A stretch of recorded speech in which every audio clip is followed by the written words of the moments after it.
Sorotan berikutnya, Saudara, Harvey Muiz divonis 6 tahun 6 bulan penjara dalam kasus korupsi timah yang merugikan negara 300 triliun rupiah. Vonis hakim lebih ringan dari tuntutan jaksa.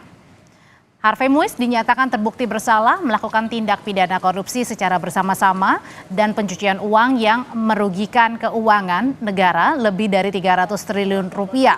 Selain divonis selama 6 tahun 6 bulan penjara, Harvey juga harus membayar denda sebesar 1 miliar rupiah dan membayar uang pengganti senilai 210 miliar rupiah. Vonis Harvey Muiz lebih rendah dari tuntutan jaksa yang meminta Harvey dituntut 12 tahun penjara. Satu, menyatakan terdakwa Harvey Muiz terbukti secara sah dan meyakinkan bersalah melakukan tindak pidana korupsi yang dilakukan secara bersama-sama dan melakukan tindak pidana pencucian uang yang dilakukan secara bersama-sama sebagaimana dalam dakwaan ke-1 primer dan dakwaan kedua primer. 2, menjatuhkan pidana kepada terdakwa dengan pidana penjara selama 6 tahun dan 6 bulan dan denda sebesar 1 miliar rupiah. Hakim mempertimbangkan perbuatan melawan hukum dan unsur merugikan keuangan negara. Hakim anggota Suparman Nyompa bilang tindakan Harvey menginisiasi kerjasama sewa smelter dengan PT Timah Tbk tidak sesuai dengan ketentuan.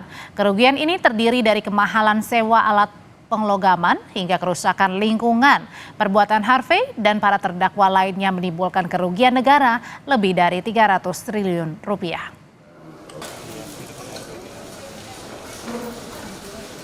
Setelah dilakukan audit oleh Badan Pengawas Keuangan dan Pembangunan RI BPKP RI, terdapat kerugian keuangan negara sebesar 300 triliun 3 miliar 263 juta 938.131 rupiah 14 sen.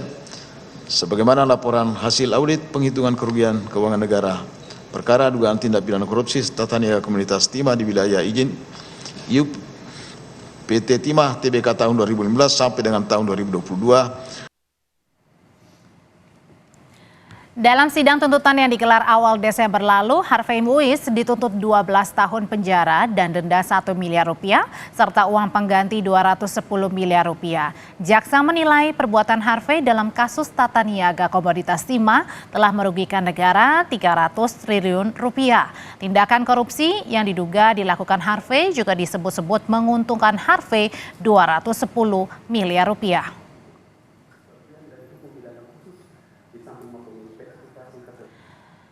Vonis Harvey yang diputus lebih ringan dari tuntutan jaksa mendapatkan tanggapan dari mantan Menko Polhukam Mahfud MD. Dalam akun X-nya, Mahfud menyatakan tak logis menyentak rasa keadilan Harvey Muiz didakwa melakukan korupsi dan TPPU 300 triliun rupiah oleh jaksa hanya dituntut 12 tahun penjara dengan denda 1 miliar dan uang pengganti hanya 210 miliar rupiah. Vonis hakim hanya 6,5 tahun plus denda dan pengganti dengan total 212 miliar rupiah.